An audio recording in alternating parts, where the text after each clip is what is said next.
So traditionally, as many viewers of the show know, I love to interview candidates and electeds and people in politics, but sometimes I feel like it gets boring. No shade to previous guests, no shade to future ones. But I think that in this moment, there is a great power in looking at people who are not necessarily the ones who are fomenting argument or people who are not there in the heat of it. And sometimes we need to laugh a little. We need to have a smile on our faces. And so my guest for today's episode is someone who I was first initially sent one of their reels on Instagram by a friend of mine, and then started getting suggested more in my algorithm. And I grew to just admire her Selena Meyer impression. For Veep fans out there, you know, people who know me know that Selena Meyer is one of my favorite characters. And so, what our next guest today is someone who has perfected that impression, but has also been doing a lot of the work in political comedy and comedy in general. And I wanted to talk a little bit about how that works.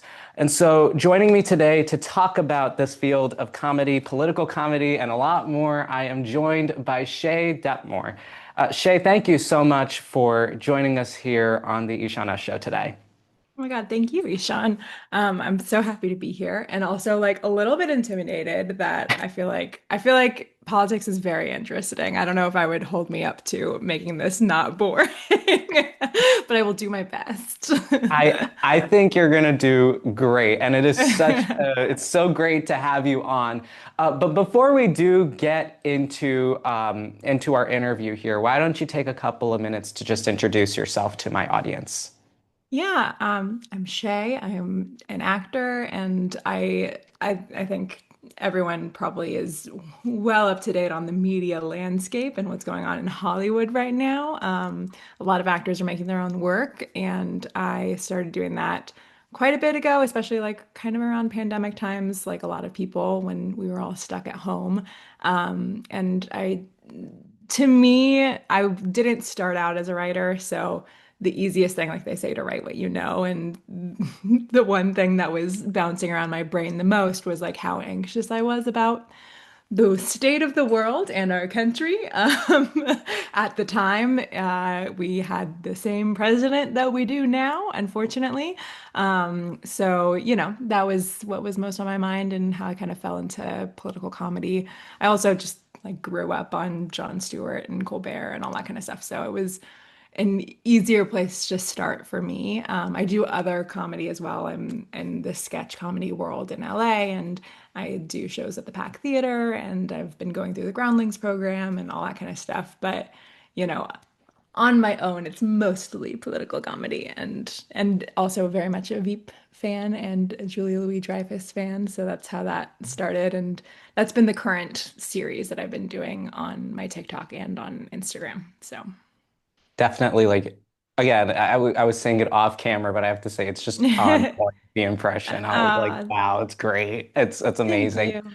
Um, I guess with with acting, with comedy, political comedy, I guess you kind of touched on, but what kind of brought you into this work initially? Like, what was the thing that pulled you in?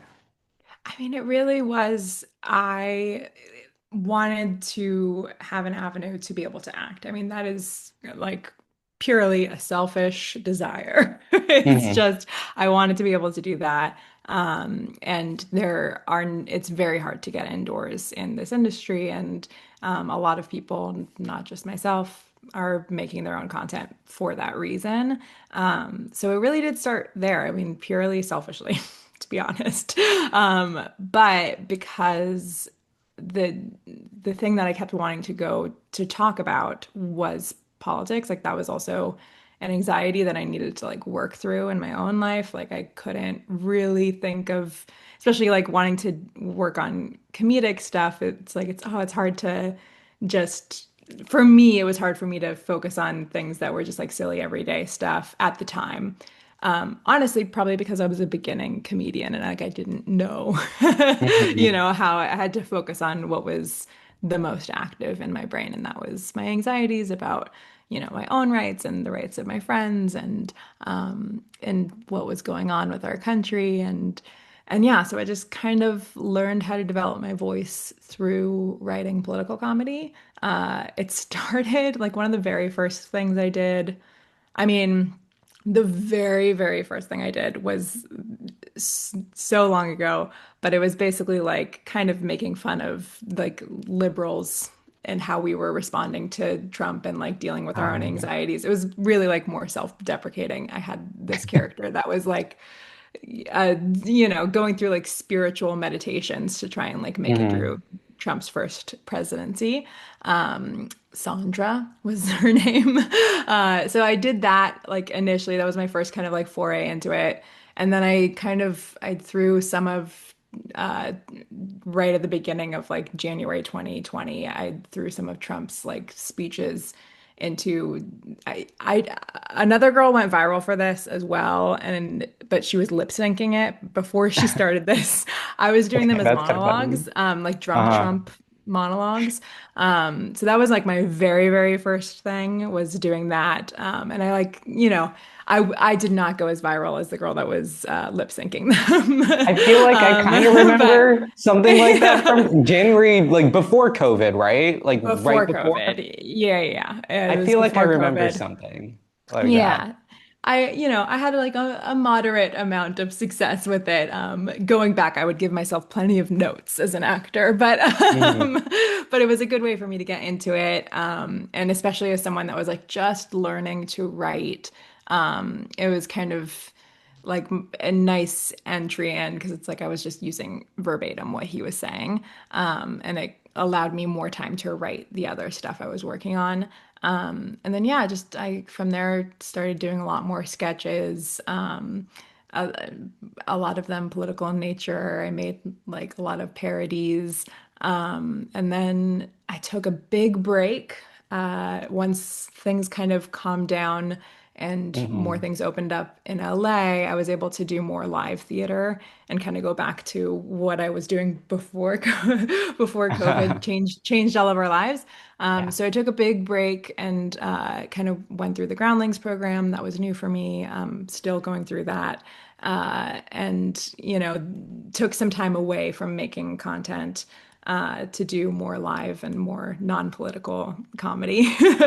And now I'm trying to get back and balance both. I had worked on a lot of impressions. That's where Julia Louis-Dreyfus came from. It was just like I was working on her as an impression on its own, and then Uh, I wanted to turn it into something to like marry the two, to right. get back into doing political comedy, but in a way that was fun and I got to act. And I love Veep so much. So that Oh was, yeah. you know. It's like my all-time favorite show. Um, Yeah. is there like an influence? Is there somebody who you looked up to at all? Like, and I guess in any of the acting and comedy that you do, like, is there someone you looked up to who kind of influenced how you went about this, or like someone you wanted to mirror in your comedy? For sure. I mean, anyone, if you've watched my stuff for a while, you'll know that Colbert is very clearly influential. Like for a while, I also had a Fox Talk satirical series where I would do, you know, Hmm. fake Fox News segments. That Yeah. was very Colbert Report inspired. So obviously, and then Jon Stewart, I mean, legend, and Oh John yeah. Oliver, the Johns. John's. Yeah, yeah, Yeah. I'm very much grew up on, all that kind of comedy. Um, and yeah, I mean, I don't know, I could go on and on. I also really love Roy Wood Jr. and am sad that he left The Daily Show because I thought he was going to be a Yeah. next host, but That's what I thought too. but yeah, there's everyone in that political realm I could go on and on about. Hmm. And then I think obviously like working on an impression like Julia Louis-Dreyfus for so long is pretty obvious. I very much respect her as an actor. Yeah. Um, and yeah, there's definitely a lot of other people. I mean, Samantha Bee too, to kind of I talk love. more about like old Daily Show, and Mhm. and she had her show for I feel like too short of a time. Conan, and again, I Yeah. was just like list comedians for Yeah, I on, mean, all great, all of yeah. them great. I love all of them. Yeah, Um, yeah. Now you're talking about Stephen Colbert being a very big influence. I guess this is kind of headliney. Hmm. Just I want to get your thoughts as somebody who looks up to Stephen Colbert, but also just in this space. Like we all know what happened with his show and CBS canceling it, and a lot of questions, I guess, about the Yeah. the the, the decision because he was the highest earning. Like he brought in the most money out of any late night show, yet CBS decided it was financial reasons. Um, Hmm. how do you Yeah, feel? financially prudent to get their merger to go through. Whatever it is that they're out doing out Yeah. and Yeah, but yeah. how do you feel? How did you feel, I guess, when you first heard about this? And what did that kind of tell you about the state of this work in our I country? mean, I think I felt the way that a lot of more left-leaning people did at the time. I don't buy that they, were losing that much money on this. You can get creative with the financials on that, and certainly Hmm. not my area of expertise, but there is so much value in a late night show still, even if people are consuming it in different ways now. Obviously, the model, I think, needs to be rethought. As does television in general, right? Because we're Yeah. consuming it in different ways now. And just you have to deal with the way in which people are receiving these shows. And right now it is through clips, but that is, that's a wholly separate issue. It's the issue Yeah. is not Colbert. Obviously, he was the top rated, late Right. night show and doing excellent work. And I will say, like, I am excited to see what he does next and like where he goes from here Yeah. because as someone who fully like loves everything he does and really am a big fan, I do think that like when he went to this show, he had to cater to a much more broad audience.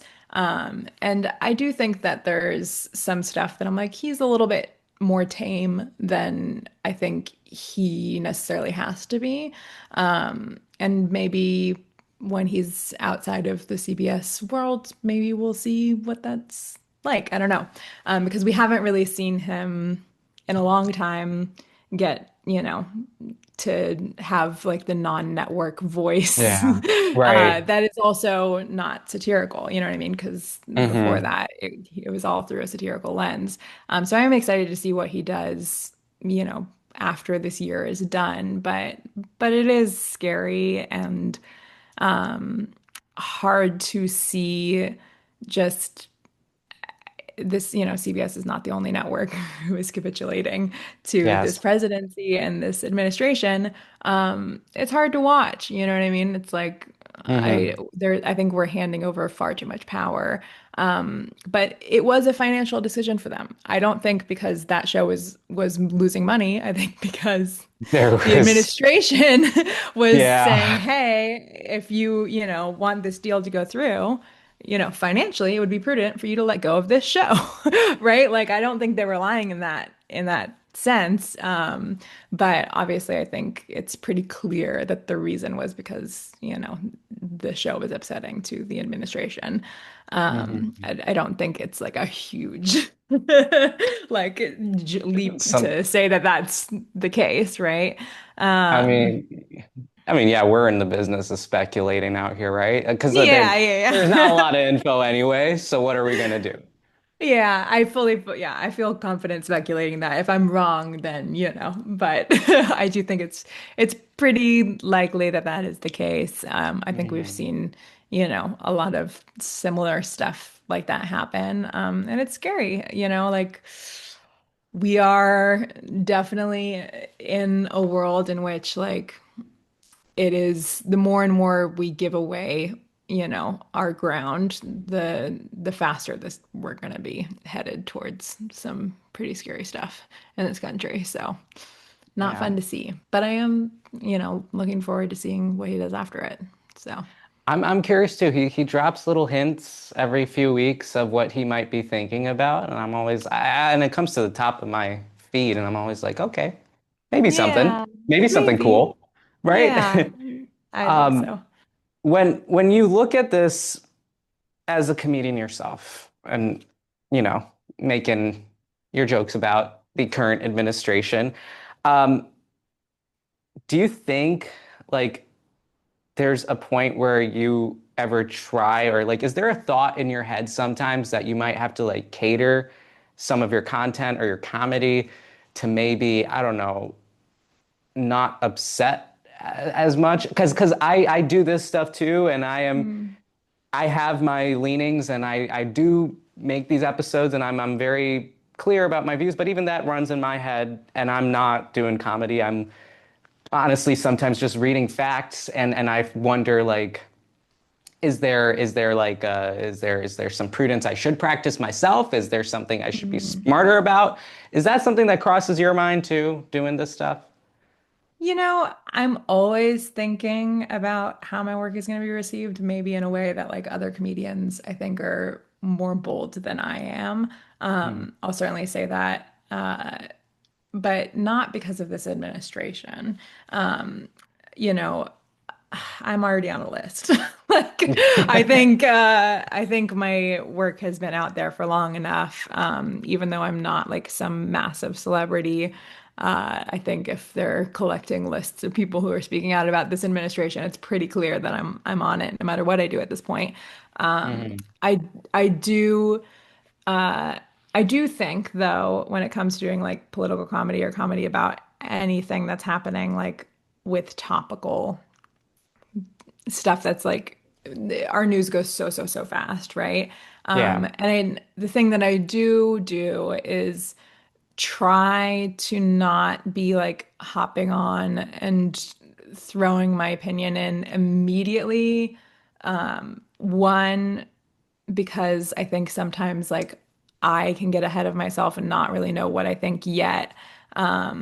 So sometimes I'll like put an extra filter on that maybe some other people don't do and don't feel like they need to. Um, hmm, and and maybe I shouldn't. I'm not saying this is a good thing. I'm mostly just saying like, yeah, I definitely can feel myself do that because things move so quickly. And I want to like take some time to like process like, okay, like how I'm going to feel about this when this video resurfaces in like a month or two, or how am right. I gonna do I want this to be my take forever? I do think about that, but more so about how I think it impacts people on the left or people that are like marginalized communities, or like am I clear enough, especially with satirical stuff, like that am I clear enough in who my target is here? Like if I am making Hmm. a joke that is satirical in nature, like am I framing it in the right way that people understand that, I am going after the people in power who are, you know. Right. Sorry, this feels very vague the way I'm wording all of this, but Well, like I mean, it makes that's sense. I yeah, kind of it's get it. like yeah, it's just I do think it's important to have that thought process for me at least, because like, it's that's also a part of maybe being on the internet for so long, is that I think people have been bean souped to death. If anyone is chronically online, they'll know that that kind of means that like a lot of people will kind of willfully misunderstand you, or like look Hmm. for stuff that your video isn't about. So a lot of creators have gotten in the habit of thinking like every which way, how is this going to be perceived? So I've certainly like felt that impact my comedy. Sometimes for the better, sometimes for the worse. Like sometimes I'll be thinking far too much and I'll go over it with my husband and be like, wait, like, is this joke okay? And he's like, you're a fucking comedian. Like, it's okay. Like, I think people are gonna get it. You know what I mean? Right. But then sometimes I always run my stuff by somebody else before I put it on the internet. Hmm. Usually it's him because he lives here with me. But like, I'll try no matter who I'm around, like to try and at least have one other person listen, just so I can be like, okay, I want to make sure that I'm being understood and that my point is like clear, because it's Yeah. hard to do that. But I wouldn't say that I am worried about the administration or right-leaning people. Like, am I going to get stopped when the next time I travel and come back in the country? Like, I'm not thinking about that. I'm in a fortunate enough position where I feel privileged enough to, I think I'll be okay. And Hmm. I'm going to use that privilege as long as I can. Yeah. And then, yeah, I don't know. I mean, I certainly, with the news that's happened this week, I do feel the fear of like the radical kind of right making lists of people to target. That is certainly a concern. That's scary, Yeah. more so than the administration, whatever they're going to do. But I don't know. Like you just gotta keep going, and I think I'm gonna keep using my voice as long as I have it. And I think that's all we really can do, you know. I I But think that's great. Like I think it's great. I love it. It's such a simple message and I again throwing shade on the people I've had on the show previously. I will have politicians and I will ask them like what do we do in this moment? And I don't think, and I always kind of hope that the answer is I'm going to keep using my voice as long as I can. I mm, never hear that. So I'm very mm, happy and it's kind of welcomed when I hear you say it because that is kind of what we need to do because that is just where we are at this point. Like you just keep going until you go. yeah. Yeah, I mean that is disheartening to hear from. I know politicians have more at stake for Yeah, trying to get in office, certainly, but and like here, like we're always like speaking based on how we believe we will be listened to, right? Like I'm going to speak differently to you and your audience than I would to like a group of my friends, and I know that aren't that's going to true. repeat whatever I say, right? Like we Hmm. condition how we speak based off of who we're speaking to, but like when it comes to the broader picture and speaking out against what is clearly fascism, I feel like Yeah. you gotta keep staying as active and fighting against that as you can for as long as you can, you know. Hmm. Well, on that note, I was gonna ask you a little bit. I don't know if this is like I've never like interviewed like somebody in acting or comedy like this Oh before. yeah, Maybe you get this question and maybe it's annoying, but I was just always curious, and I think you kind of touched on it in a previous answer. But it's like your process. Like, how do you go about getting to the end product? Like, how do you first pick a headline or something going on? How do you come up with it? I've always wondered, like, how that sure. happens. Well, it's different for everything. I do have a Hmm. notes app that is like very annoyingly long, and has like, I mean, I have a bunch of notes apps. It's like sketch ideas, character ideas, little thoughts, impressions that I want to work on. But all like literally, I mean, right now, the current thing at the top of the list, Smithsonian docent, which I haven't figured out yet. I don't know if I'll make a sketch on that. But like if I were to, obviously like that was a news headline because, Hmm. the administration is going after them for telling the history of our nation. Um, Yeah. and like, whoa, can you believe that people enslaved other people in our country? I can't believe it. It's not real, according to this administration. So the idea was somewhere along the lines of like, okay, well, maybe I'll do a docent that is having Hmm. to tell the new American history according to this uh, administration, I've whatever is pleasing to to whatever. Trump. Yeah. Yeah. Right. So I would start there with the headline, like go through reading and kind of seeing what else is out there on the topic.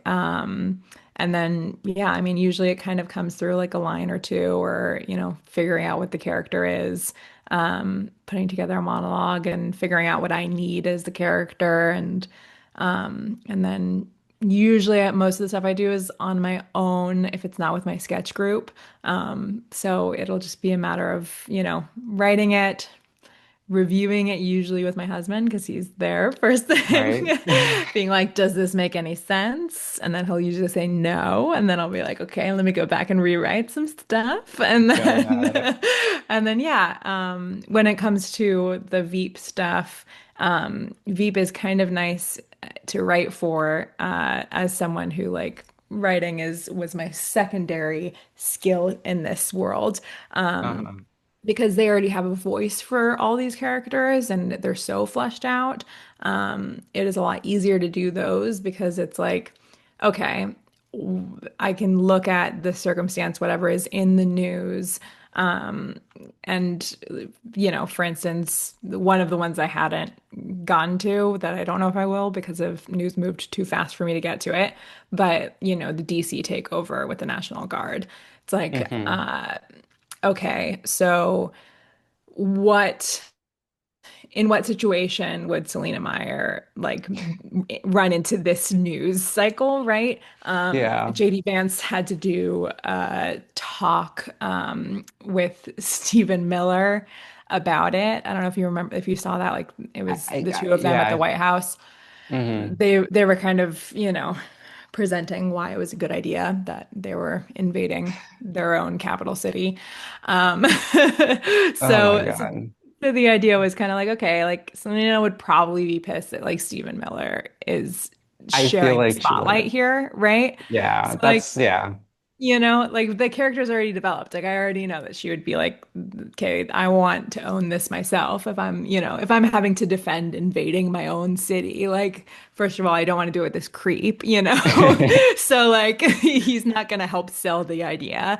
So I kind of had a script where it was like working through, okay, what insults can I get for Stephen Miller, and There's a coming up lot. with a bunch of insults. Yeah, which is actually surprisingly hard because there's a lot of Really? insults.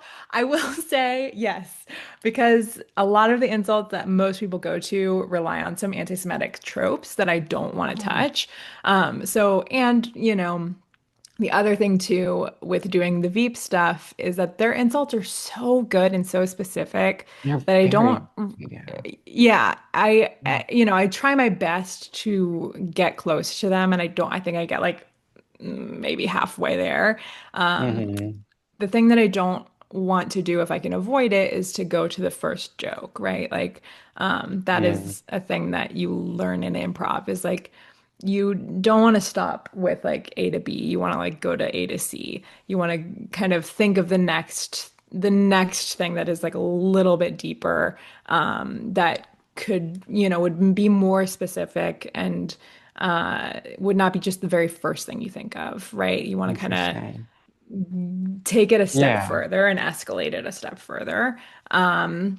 So that's usually what I want to do. And like when it came to Stephen Miller, it's like, okay, he does look like a lizard, but like, but and like in it, you know what I mean? Like all that kind of stuff. That is also heavily anti-Semitic trope that like I don't want to touch because he is Jewish. And like I don't think that I don't want to get into that.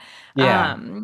I also am Jewish. I'm like, you know what I mean? But if this was any other group, I would feel the same way of like, okay, that's relying on a trope that people may or may not know is a trope. Right. I want to go to the next thing. So I mean, ugh, God, I don't know if I have is this the right journal? It might be. I literally have like, I mean, it's a full mess of like things that I tried to get through for like insults for Stephen Miller. Um, I lots of like haunted things. Um, yeah, this is my Stephen Miller. Look at like My this is a full God. mess.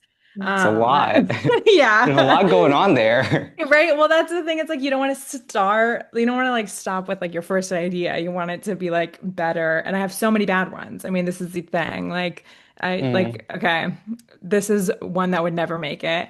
I do think that he looks like one of those, the embryo dolls that the anti-abortion people show Yes. Yeah. that I have no succinct way of explaining that. I literally just have like giant embryo doll. I'm like, that was not going to make it into a Veep sketch because I would have to be like, yeah, giant embryo. Like, what does that mean? When all the anti-abortion people like go into this giant thing. But Yeah. like he's a haunted mannequin, sperm face. I have. That's a very It's deep no. insult.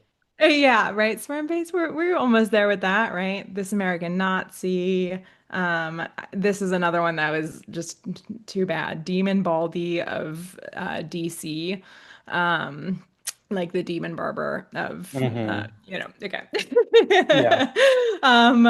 Yeah, lots of terrible ones, and it's just like sometimes you don't even get there, and this episode may not even make it because the news cycle has moved far too fast for me to get the jokes together.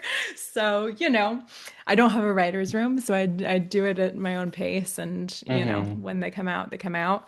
But that is it. It's sorry, I'm gonna go on so many tangents here, but Oh, I good. start, if you want the clip, I start with the headline, then I get whatever like funny little details how I would want, especially for a Veep episode, how I would want, Selena Meyer to fit into that world, what she would be upset about, potentially what would be of high stakes to her, usually like how it would affect her and her ego and what she needs to achieve in her career. Really, like it's always a Hmm. personal thing for her, right? Like Yeah. it's about her and her career and how she's going to make it. Right. So very easy. That's already done for me because that character has already been expertly written. And the other characters have been as well. So we kind of know, what her opinion would be on everyone around her, basically. Hmm. So I fit her in and then I write a million bad jokes and whittle it down and go from there. And then I just film it by myself with my little That, iPhone at my that's window. so cool. I mean, I Yeah. think that's really because I have friends who are also in this space. They're not as far Mm. ahead. But I kind of get to see the process. Oh, They'll make nice. they make short films and they do sketches and stuff like that. Um, but I guess I've never, and I'm thinking about it right now, and maybe some of them are watching. I don't know. I've never like really inquired about like the actual process of getting to that. I've always figured that it was like a lot of steps and a lot of thought. Mm. I didn't realize it was like that much. Oh yeah. Well, I have been known to spend far too much time on my videos. I would probably be much further if I made them a little bit more run and gun, but I enjoy doing all the like deeper work and spending a little too much time on them. I'm sure. Like, do you think going forward, like looking ahead, do you Hmm. think like because you said writing was another skill part of your skill set, like do you think writing is something you'd want to explore in the future, being off camera, do you think, You or off know, stage? I have to say that I purely enjoy writing as a vehicle to get me more acting opportunities, I'll be honest. I mean, if it were a situation where like I got into a room that was, around really, really smart people that I would want to learn from for sure. But Mm, not necessarily like as the only thing that I do. gotcha. Um, but yeah, I mean, it is so hard. I respect writers. I mean, that's like the reason why I would want to go into a writer's room is just to absorb like the brilliance that comes from really good writers. It is such a hard skill to master, and I respect writers more than anyone in this industry. It's like such a hard profession to have, which is why I wouldn't necessarily want it to be my only thing, because I Hmm. do. I do think there are people that are more equipped than I am on the writing front, but I love collaborating with writers, and I'm part of a sketch team that has like so many brilliant writers in it that it's been really nice to like learn from them and to kind of get my toes a little bit wet with that. But certainly more confident as an actor than I am as purely a writer. So, Well, I'm sure, yeah, like it's whatever you feel most comfortable with. I mean, I hope I see you on SNL one day. Like I feel oh, like thanks. I feel like you'll make it. I feel like Thanks. I'm gonna make sure this interview gets out as many places as possible. I'm gonna say Aw. I interviewed her when. She But was rambly on my show before she was rambly there. oh no, it's all great. Um, and I think so I have one more question that I want to ask you, and I think this is a bit Sure. more, this is broad. But where do you see, and this is more about political comedy, but I feel like comedy in general, like I don't think there was any way of predicting 5 years ago what we're here with now. And I feel like it's completely unfair for me to ask you this next one, but I just want to know what you're thinking. Like 10 years maybe down the line, where do you see political comedy going? Because I feel like I've talked to one comedian before in this space who I don't even know. I feel like they do raw comedy. Like they don't care about Mm. sides or anything. But they said like 10 years ago it was completely different and like there was different standards and there were different it was a different realm of whatever it is. And like do you feel like it's going to change at that rapid a pace? Unless you feel like it's different in the last 10 years or whatever. But do you feel like it's going to change a lot? Do you think it's going to look very different? Do you think there's I going to be? mean, the only thing consistent in life is change, right? Yeah. So for sure, uh, the how we present comedy, where the culture is at, and what people are finding acceptable, that's always gonna change.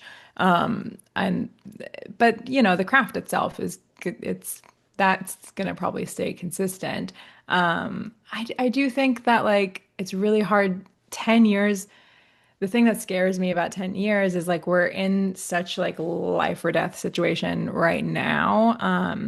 Sorry to be like, a Hmm. little pessimistic about stuff. Be But honest. yeah, to be real, it is like so scary right now where we are just as a country. So I haven't even like given myself the luxury of thinking 10 years ahead and like what a 10-year plan would be. Hopefully we are still here and there is some semblance of democracy or a democratic republic existing. Who knows? I really have no idea. But I do hope that in 10 years we have come back around and I've been loving seeing Mark Maron kind of being more blunt and honest about like, hey, the hard swing to the right that stand-up comedy made, in particular, this past year and the past few years. Like, come on, calm down with that.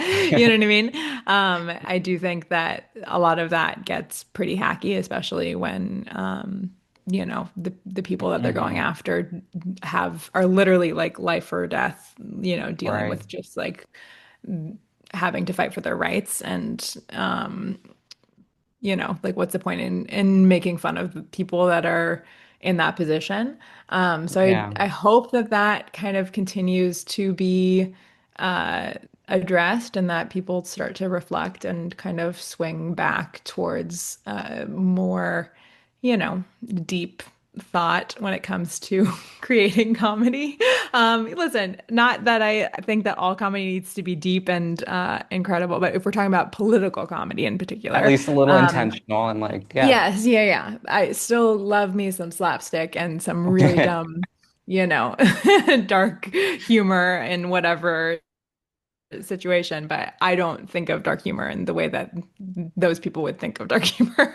Hmm. But I do think that like we'll hopefully find our way back to a place where we can, yeah, like make sure we're punching up and that I don't know that like oh sorry, hopefully I just hit this mic, so sorry that might screw you up. Um, yeah, I No, don't know. I hope we just get back to a place where which there's so many incredible comedians out there that are doing incredible work. There's just a lot of comedians. That's another thing that happened that I think isn't maybe responsible for kind of where we are with comedy right now is that we just had an explosion, and especially in the stand-up world, which I'm not in, so I can't really speak to that. But it has made comedy be like something that a lot more people I think are interested in going into. And because of TikTok and because of Instagram, a lot more people, it's very accessible to create comedy. I wouldn't be creating comedy if it wasn't for TikTok. You know what I mean? Like yeah. that's very real. So I think as more voices are creating, you're gonna get a wider swath of ideas. It's just my hope that when we're battling algorithms that favor stuff that is very negative and very, you know, punching down, that hopefully the voices that are not doing that also get seen and get amplified, and that people keep creating and are brave enough to continue going after the people in power. So hopefully Well, we keep doing it. hopefully. I hope so Yeah. too. Well, Yeah. before we conclude here, are there any parting thoughts that you wanted to share with my audience? I- You know what? I wish I had something eloquent to say. I think that has been the lesson of today is that I'm not the most eloquent, uh, concise person when I don't have time to write it Okay. ahead of time. Uh-huh.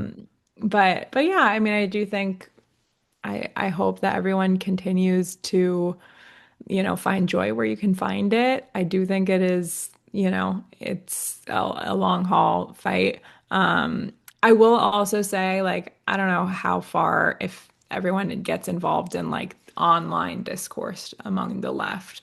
But I think there's a lot of infighting that is happening in that world. And I do hope that we all can take a breath and find ways to work together on the left because we have very big fights ahead of us, especially in the midterms and going forward and fighting currently with ICE raiding all of our cities and whatnot. So I do think we got a lot to do, and I hope we can find some joy as we do it and work together because it's a marathon, but we're gonna get through. I think so. And I think that Selena Meyer would say the same if she was on our side. But in my current like situation, I do have her working for this administration. So she Well, wouldn't have a lot to say to encourage us unless that you would vote for her. So well, Shay and Selena, thank you yeah. so much for joining us today. I think I'd love to have you back on sometime to get a little Yeah. update on how this world is sometime in the future. I'd love to get your thoughts, and maybe we'll get a few more Selena impressions and a few more Thanks. behind the scenes looks. I'd love to make that happen sometime. Yeah, likewise. Thank you so much for having me on. I appreciate Thank it. you. Yeah, yeah.